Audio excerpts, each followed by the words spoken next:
Go on with it, but go on with it. Blessings all for my life, man. My thank God for the journey, the earnings, and that's for the plus. Gratitude is a must. See blessings fall by my right hand.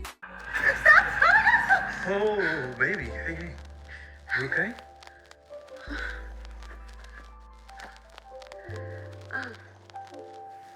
You woke up screaming.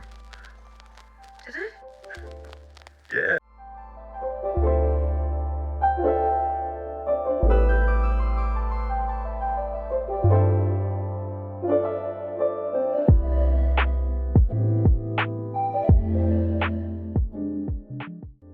Hi guys, it's your favorite mystic, TheSirenSayz, and welcome back to my channel where we speak about movie, TV, and soon-to-come books and everything that I like, dislike, and the good, the bad, the ugly, and everything all throughout and in between those frames of media. Disclaimers: there are none. Like, what y'all gonna do? Fight me? This show is terrible, but we're here. I guess I'm just gonna take it from the perspective of how my dad sees the show, which is that it's a soap opera, so it's supposed to be crazy and dramatic. I don't know why I expected more, because I've watched a lot of shows that are dramatic and crazy, but that have a level of common sense all throughout. That's fine, or at least have one character that can ground you, so that while the rest of the world is in a hurricane, tornado, or burning down all around us, we could be like, okay, this person is the center, this person is the whole, like while everybody else is being crazy, this person, it's like when you watch Buffy the Vampire Slayer and everybody's acting kind of dumb, but Willow is the one right there who has common sense. There's just none of that. There's no Willows here no more. So I just want to get into it really quickly. Gary threatens Jordan. Who cares? What I think is very interesting is that the whole time Gary is threatening Jordan, he's dropping little fake tidbits about Andy. And for some reason, Jordan is taking it seriously. And I know you could say, well, he's known Andy for like just as long as he's known Gary technically. Or maybe not. Guys, to me, it's just dumb. Especially when he's threatening you. Especially at the end when Gary says, you'll be the next one who disappeared. Why would you, Gary is so dumb as well. Criminal! Okay, why would you use that as a threat? It makes you look like you're complicit in what happened with his sister. And also, Jordan, why are you immediately assuming that there's something wrong with Andy? And here's the thing, right? If you were being smart, right, you could dislike Gary, but also wonder if Andy's involved. Do your own little investigating instead of being so cold towards her. Because if she is the mastermind that Gary is claiming that she is, you bumping up to her is just as dumb as you bumping up to Gary. That's all I have to say about that. Such a dumb storyline. I'm not really into the mafia stuff. It's way more relaxing, if you can say that, to watch more mundane stuff, because that's technically what this show should be about. The mafioso stuff shouldn't be a main storyline. It should be something crazy that happens at the end and the beginning of certain seasons, and maybe slightly in the middle, that gets resolved fairly easily, and then we move on, because that's not what the show is supposed to be about. I'm not supposed to see Gary as some underworld crime boss. That's not what this show is about. That's not what it should be about. It's not what it was marketed to be about. If it was one of those shows where it was marketed to be like Dynasty, but with black people, then you should have marketed it like Dynasty. Like I said before, The Oval is crazy. And it's badly written, but it makes sense, right? Bomb threats, military ops, FBI, CIA, spy stuff, James Bond, evil presidents, good presidents, cheating, that backstab. All of that makes sense. Is it cohesive and well written? No, but I'm not gonna hate on it. That is a serialized soap opera Timu scandal. It's a TVU version of Scandal. And so the crazy stuff that happens, you might roll your eyes and you laugh, but it at least makes sense. The mafioso stuff doesn't make too much sense here. In my personal opinion, y'all can disagree, it's fine. But back to the mundane. Karen, what's wrong with you? We're right back at it. I was giving you so much of a break. But I'm finished with the break now. You're annoying me like you used to. It's good to be home. Why are you mad that Aaron is being a good father, thinking ahead, considering you and the babies? Babies, not baby. He wants to sign you up for a birthing class, and you're like, why? But I'm pretty sure if Aaron wasn't in the picture and both these babies were Zach's, you would have randomly come up with the idea to have a birthing class just to get in between him and Fatima. Am I wrong? I don't think so. So why are you mad that he came up with it first? I'm asking for a friend, Karen. I'm asking for a friend. Come on. I think it's a good idea. And I like that Aaron is not flirting with you. He's not necessarily trying to get back with you. He's just being an endearing, forthright father who's trying to help you out. He's just trying to hear you. Isn't that what the internet is for? If you look up symptoms and how-tos on the internet, you'll think you'll have cancer, not babies. All right? One class won't kill you. It would be good to know something. You don't have a support system that is used to children. I don't think you understand that. The only person you have is your mom, who gives straight butch. We're going to leave that alone. All right? Give Aaron a break. If he starts flirting with you and annoying you, then fine. But if he's not and he's just talking to you about the babies, stop riding him. You have more of a reason to be upset with Danny than you do with Aaron, but you still giving Aaron this sort of don't play with me thing. Like, please, just stop. Just stop it, please. All right? So what I wanted to say as well, I feel like she should just tell Pam, because Pam is entangled in her business, all the way in her business, and I feel like she's gonna find out about it either way, so who cares? We're gonna get into the thing with her and Danny a little bit later. Back to the bank. Why are we still doing this? Every bank seen it. I mean, every single one. Tyler gives us more and more reasons why Maurice should not be working at the bank. Yet we're still supposed to sit here and be like, at least she got her friend back and she happy. Then she also told Maurice about Karen. Why? Why? I know that's like her best friend, I guess. She's more willing to speak to him than any of the other girls, which is kind of weird. Have you known Maurice longer than you've known Danny? I don't understand. I don't get it. If I had a friend, right, a work best friend, and I had a home best friend, and my home best friend, being the one I know more personally, the one that my parents know, tells me something, I'm not going to go to my work best friend and be like, oh, you know, Sabrina is pregnant with twins and they're two separate fathers. Like, what am I telling him that for? Especially when you know that Karen doesn't really want people to know. It would be one thing if she was just telling everybody, but you know she doesn't want everybody to know. It's also why she has contention with Danny right now. So what are you telling Maurice for? You know Maurice is very messy, and he's gonna bring it up the next time he sees all of y'all, and Karen is gonna look at you funny.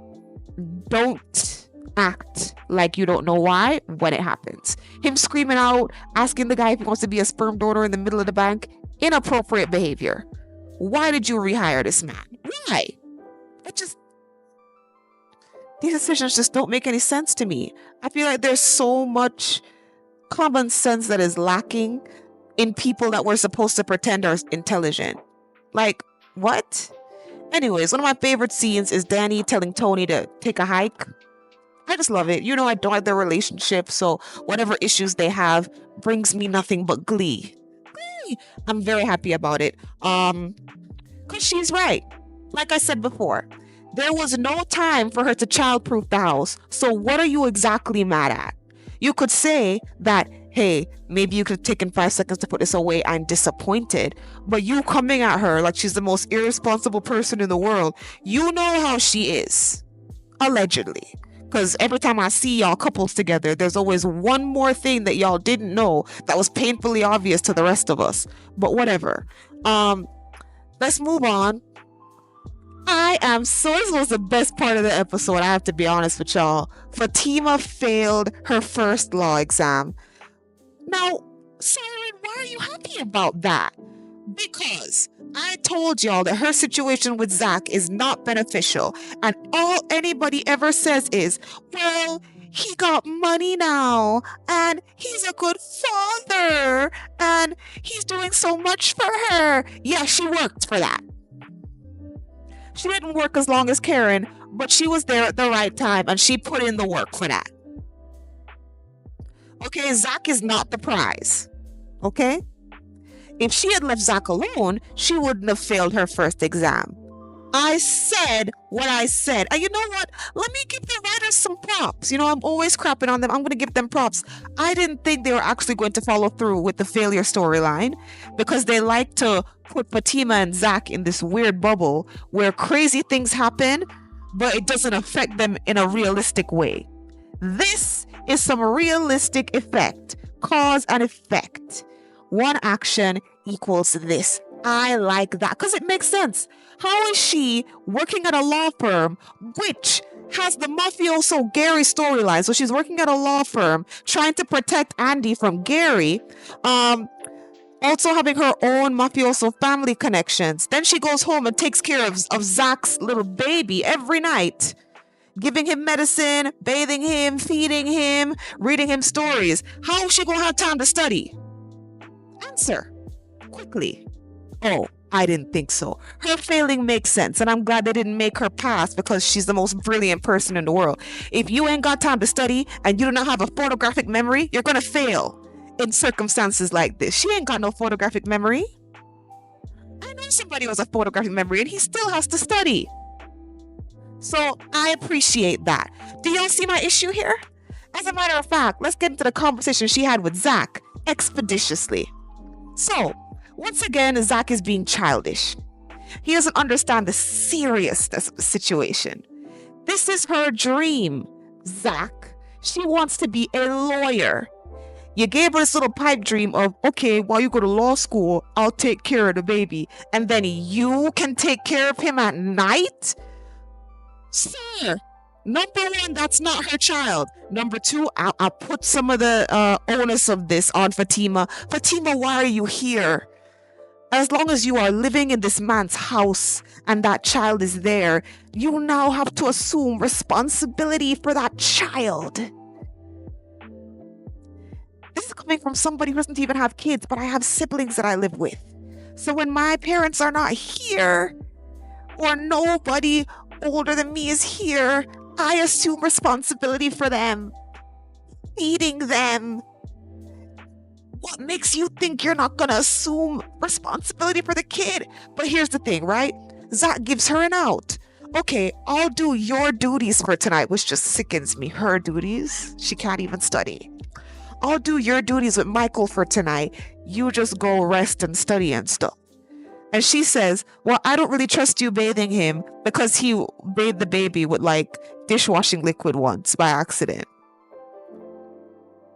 Guys, it's not cute anymore. Okay? You're putting Zach on this pedestal. When he's a himbo and an imbecile, it's getting sickening and tiring. Dishwashing soap? I know I can blame Fatima for this and say, well, if you're going to baby him like this and not give him certain responsibilities, sure. But he's an imbecile.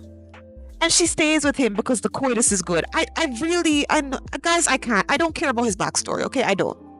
There are certain characters I don't really care what happens to them if they continue to act a certain way. Zach is not the worst person in the show. Y'all know I don't dislike him that heavily. But y'all praising him makes him a lot harder to watch when he does things like this. I understand that they are definitely in a pseudo 50-50 relationship. It's not completely 50-50, obviously. But it cannot be that she says to him, I failed my test. I got a D. And his response was, oh, so? I was a D-man back in school. Yeah, we know. We know, Zach. Your whole character before you met her was that you were a bum delinquent. We know that you failed classes in school. Nobody's shocked by that. Okay? Why can't you take that as serious? Why can't you take her dreams as seriously as you took your son? Right? Everybody wants to give you credit for how seriously you took trying to get your son back. Take her career seriously. Because with all the people you are also mixed up with right now, it would be pretty good to have a lawyer, in your camp. That's not Andy. I don't personally feel like Fatima would be more capable as a lawyer, so I would enjoy it if she passed school. I'm just asking. And also, Fatima, there was a weird scene where you saw that the bag was colored on, right? And you were upset because the child colored on your bag. Girl, do you understand what situation you're in? This is a child. He's going to color on the walls. He's going to color on the appliances. He's going to color on the floor. He's going to color on the furniture. He's going to color on your clothes and your bags. Okay? Okay. You seem like the type that's close to your family. You ain't got nieces and nephews? You ain't ever seen, like, a cousin complain about their kids drawing on the walls? You've never heard of that as a thing? Oh my God, it's a $15,000 bag. What life do you want, Fatima? Do you want a man with money who has no children, or do you want Zach? Because I think that you are cross-referencing those two things. Zach is not what you think he is. He has some of the attributes of what you would like, but he's not all the way there. So you can't keep putting these ideals on him and then being like, why is this happening to me? You did it to yourself. You did it to yourself. Okay? What am I supposed to do about that? Absolutely nothing. And okay, so moving on, we get another scene of Air Jordan and Gary's plant. Just call him cow plant. Air Jordan and the cow plant. For some reason, Tyler Perry gave us a shot of Jordan wearing boxers. Tyler, did that excite you or something? Like, whatever. So we're moving on. Karen is upset with Daddy and complains. Sabrina, another moment of her being a himbo, I guess. She accidentally reveals that she knows about the two baby daddy quantum physics thing. And so, of course, Karen decides she's going to march over to Danny's house. We see at Danny's house, she's complaining to her therapist about Tony. And the therapist is saying, well, if he apologized and it's genuine. Ma'am, how do you know that his apology was genuine? I kind of agree with Danny that his apology was a double-edged sword. It was, I'm sorry, but you're still kind of wrong. I agree with her with that. Was it an apology? Yes. Was it a good apology? No. How are you just assuming that, but you know what? It's Danny's fault.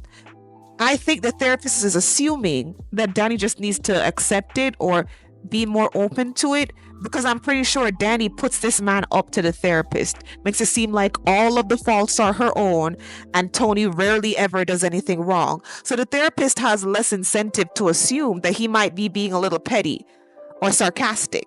You know what I mean? Danny, do better. But of course, Karen pulls up on her like she ready to fight. And I'm like, ma'am, first of all, you're pregnant. And second of all, even if you weren't pregnant, hand-to-hand combat, we know who's winning this fight. Unless you had a gun. But, if not, Danny, wipe the floor with you. I don't know why you're coming up here with this energy. Danny has a point, but she's still wrong.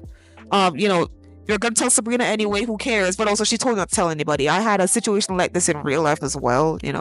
If I tell you something, don't tell anybody. It's a simple concept. But we know who Danny is. What's confusing me about Karen, though, is how she's acting like this is a brand new behavior. Everything that is happening is brand new behavior as it pertains to the sister circle and everything that has to do with that. I don't understand why you're shocked at Danny's behavior. You actually said at one point that Danny changed. No, Danny hasn't changed. The only reason I don't like her now and I liked her before is because I thought she would change in certain areas.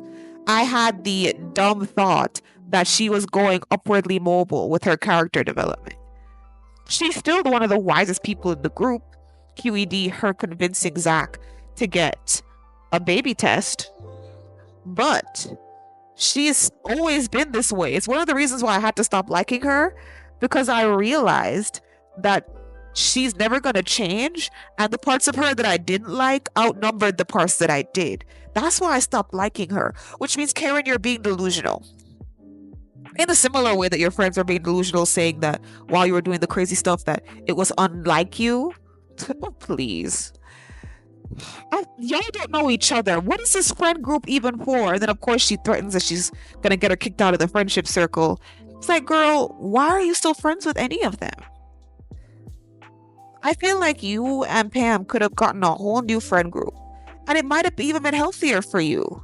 Because if they truly want to integrate Fatima and you're the bitter one at the end, like, get a new friend group, ma'am. You might be right, you might be wrong. That's all of our personal opinions, which side we're on with that. But girl, get a new friend group. It's not easy, but if you're the one that leaves, it's easier. It's easier for you to be the one that leaves than for somebody to ditch you. Okay? Period. So we get another scene of Angela and her big yitties. She's really pretty, and she's trying to help Fatima. I'm seeing a dumb storyline already. Fatima was like, I don't want no young girl walking up and down my house. I'm like, girl, you don't trust Zach? You don't trust Zach? I know there are gonna be a lot of comments about it's not about Zach, it's about boundaries and da. And I agree. But I think just the mindset that you don't want something that could be temptation around Zach says a little bit more about Zach than it does about the girl, in my personal opinion. Now, everything can be true, all the opinions can be right, but there's still an underlying tone of, girl, if you can't trust him alone with a girl, why are we here? As long as he's not having inappropriate conversation, who cares? She's supposed to be there for Michael. And of course, she's like, well, we'll just get her a church auntie. And I'm like, stupid decision. She's just gonna judge y'all for shacking up. If she's a real church auntie, you want someone's gonna judge you for shacking up, Fatima? All I'm saying is a double-edged sword. The young thing could be bad, and the auntie can be bad as well. I'm just saying, okay. I don't really care about the Tamara storyline because it seems like she likes Gary, which is dumb. Also, Gary is dumb for continuing to mess with her. Like he doesn't think she's gonna turn on him. That's what I'm talking about. Like, is he really a high intellectual criminal, or is he just a dummy? He's a dummy to me. He will always be a dummy to me, bro. Also, Hayden, I expect a little bit better from you. I know Hayden is like the villainous himbo, like he's smart, but he's not smart all the way. He can be tricked by feminine wiles. But like, bro, like she's hiding something from you. And I can't tell if she actually does like him or if she's just using him as an act of convenience because the writing is so terrible, okay? That's all I have to say on that. I'm just kind of waiting on the Tamara plotline to be no more. You know what I mean? All right. So another funny scene that happened is that Rich and Sabrina were having a coitus moment, and the condom thing. I thought it was funny because I was saying, all that talk about how you don't want kids and you might accidentally impregnate her. I just thought that scene was hilarious. But what I didn't like, just to jump further and tie it in, was when he was talking with his little man friends about it, and he was like, I almost thought she trapped me. How? I'm pretty sure if the condom was tight enough, she couldn't just slip it off without you noticing. Like, trap? She's entrapping you? Sabrina, leave. Sabrina, leave. Why are any of you with these people? Leave. What? These men are so much worse than the others. And I don't understand why they're here anymore. Where is Robin? Bring Robin back. I advocate, bring Robin back. Also, to get into that scene, why did Tyler Perry take a picture of old Jordan and Andy and put it in new Jordan's house? Before the guy tried to plant the bug on it, I noticed it, and I was so upset that was what he decided to try and plant the bug on. Because I'm like, why are you bringing attention to this poorly placed photo? Why is this the photo? You could have taken so many other pictures of them. That is so lazy and ridiculous. And honestly, I know it's probably just a gag for the viewers, but that's just ridiculous. Anyways, Sabrina and they are going to be hosting a little baby shower. We'll see what's going on. Also, Jordan walks in on Cal Plant trying to plant something on the picture. So, and his suspicions are up immediately, which makes sense. Well, good. maybe he'll thwart it, or Cow Plant will have a well-placed lie. Once again, Cow Plant and Air Jordan have more chemistry than Andy and Air Jordan, so there is that as well. Anyways, this episode will possibly, more than likely, be coming out on either Sunday or Monday, just so I can give y'all a chance to breathe. I already dropped like 2 Bridgerton videos back to back, so I'm not gonna do this on Sistas Saturday, but I did film it at a timely manner. Also, when House of the Dragon comes up, I'll be posting that possibly on a Wednesday, also just to give the channel some time to breathe. No need to just post things back to back to back to back to back. No need. Anyway, let me know your thoughts down below. I'm sure y'all will have a few. And thank you so much for watching. Goodbye. Susu.